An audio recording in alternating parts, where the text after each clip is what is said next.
Hello అండి, hi, welcome to my food trend. ఈరోజు ఈ వీడియోలో వినాయకుడికి ఎంతో ఇష్టమైన ఉండ్రాల పాయసాన్ని చూద్దామండి. అది కూడా పాలు విరగకుండా చాలా ఈజీగా చేసేసుకోవచ్చు సింపుల్ మెథడ్లో. మరి ఇంకా లేట్ చేయకుండా వీడియో స్టార్ట్ చేద్దామా? మరి ఇంకా ఫస్ట్ ఈ రెసిపీ కోసం స్టవ్ మీద ప్యాన్ తీసుకొని అందులోకి 1 టీ స్పూన్ వరకు నెయ్యిని వేసుకోండి. నెయ్యి కొద్దిగా వేడెక్కిన తర్వాత ఇందులోకి డ్రై ఫ్రూట్స్ని యాడ్ చేసుకోండి. అన్ని రకాల డ్రై ఫ్రూట్స్ని వేసుకోవచ్చు. నేను ఇక్కడ బాదం, జీడిపప్పులు అలాగే కిస్మిస్లను తీసుకున్నానండి. పుచ్చగింజలు కూడా వేసుకోవచ్చు నచ్చితే. ఇలా నెయ్యిలో కానీ ఆయిల్లో కానీ బాగా వేగిపోయిన తర్వాత వేరొక ప్లేట్లోకి తీసుకొని పక్కన ఉంచుకుంటే సరిపోతుంది. తర్వాత అదే ప్యాన్లోకి 1 కప్పు వరకు వాటర్ని వేసుకోండి. వాటర్ వేసిన తర్వాత ఇందులోకి చప్పిడి ఉండాలలాగా కాకుండా కొద్దిగా తీయగా ఉండడానికి ఉండాలలోకి 2 టేబుల్ స్పూన్ల వరకు బెల్లాన్ని అయితే వేసుకోండి. బెల్లం అంతా కూడా పూర్తిగా కరిగిన తర్వాత 1/2 కప్పు వరకు బియ్యం పిండిని వేసుకోవాలి. ఇక్కడ పొడి బియ్యం పిండి తీసుకున్నానండి. మీరు తడి బియ్యం పిండి కనుక వాడినట్లయితే వాటర్ని కొద్దిగా తగ్గించే వేసుకోండి. బియ్యం పిండిని వేసిన తర్వాత ఒకసారి అంతా కూడా కలిపేసి స్టవ్ ఆఫ్ చేసుకోండి. వీలైనంత వరకు స్పూన్తో కలిపేసి కొద్దిగా చల్లారిన తర్వాత చేతితో కలుపుకుంటే సరిపోతుంది. చేతికి నెయ్యిని రాసుకొని 2 నిమిషాల పాటు ఒత్తుకుంటే సరిపోతుందండి.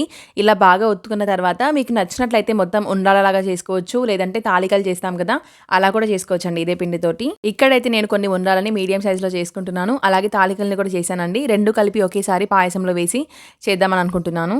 ఇంకా ఈ విధంగా ఉండ్రాళ్ళు తాలికని చేసి పెట్టుకున్న తర్వాత స్టవ్ మీద ప్యాన్ తీసుకుని అందులోకి 2 గ్లాసుల వరకు వాటర్ని అయితే వేసుకోవాలి. ఇంకా అంతే ఇందులోకి 1/2 టీ స్పూన్ వరకు యాలకుల పొడిని అలాగే 1/2 కప్పు వరకు బెల్లాన్ని అయితే వేసుకోండి. ఇంకా బెల్లం అంతా ఒకసారి బాగా కలిపేసుకొని ఇందులోకి చిటికెడు ఉప్పును కూడా వేసుకోండి. టేస్ట్ బాగుంటుంది పాయసం టేస్ట్ అయితే. ఇంక ఇలా బెల్లం అంతా కూడా వాటర్లో బాగా కరిగిపోయి వాటర్ మరిగేటప్పుడు ఇందులోకి మనం ముందుగా రెడీ చేసి పెట్టుకున్న ఉండ్రాళ్ళని తాలికల్ని వేసుకోవాలండి. ఈ ఉండ్రాళ్ళు తాలికల్ని వేసుకున్న తర్వాత ఎక్కువగా కలపకుండా మీడియం ఫ్లేమ్లో ఒక 10 నిమిషాల పాటు మరిగించుకుంటే సరిపోతుంది. ఇలా వాటర్ బాగా మరిగేటప్పుడు ఇందులోకి 1/2 కప్పు వరకు వాటర్ని అయితే తీసుకొని అందులోకి 3 టీ స్పూన్ల వరకు బియ్యం పిండిని యాడ్ చేసుకొని బియ్యం పిండి ఉండలు లేకుండా బాగా కలుపుకొని ఇందులోకి యాడ్ చేసుకోవాలి ఆ వాటర్ని.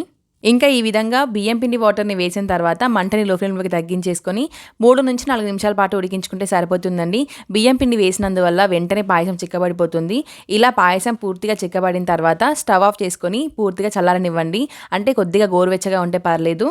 అలాగే పాయసంలోకి ఈ స్టేజ్లోనే నేను డ్రై ఫ్రూట్స్ని యాడ్ చేసుకుంటున్నాను. క్రిస్పీగా ఉండాలి అని అనుకుంటే చివరగా యాడ్ చేసుకుంటే సరిపోతుంది.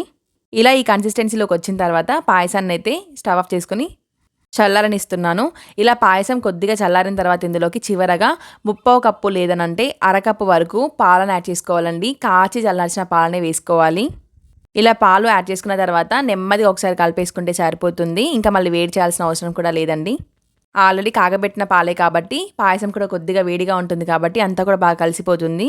మీరు డ్రై ఫ్రూట్స్ క్రిస్పీగా కావాలని అనుకుంటే ఈ స్టేజ్లో యాడ్ చేసుకోవచ్చు. మరి ఇంతే అండి టేస్టీ ఉండ్రాళ్ళ పాయసం. ఉండ్రాళ్ళు కూడా చప్పగా లేకుండా చాలా బాగుంటాయి ఇలా చేస్తే. మరి ఇంతవరకు ఇలా ట్రై చేయకపోతే మాత్రం ఖచ్చితంగా ఒకసారి ట్రై చేయండి ఫ్రెండ్స్. చాలా టేస్టీగా ఉంటుంది పాయసం అయితే. మరి ఇంకా వీడియో నచ్చినట్లయితే కనుక మన ఛానల్ని సబ్స్క్రైబ్ చేసుకోండి. అలాగే పక్కనే ఉన్న బెల్ ఐకాన్ ఆన్ చేసి పెట్టుకోండి. అప్పటి వరకు keep watching me food friend. Thank you for watching.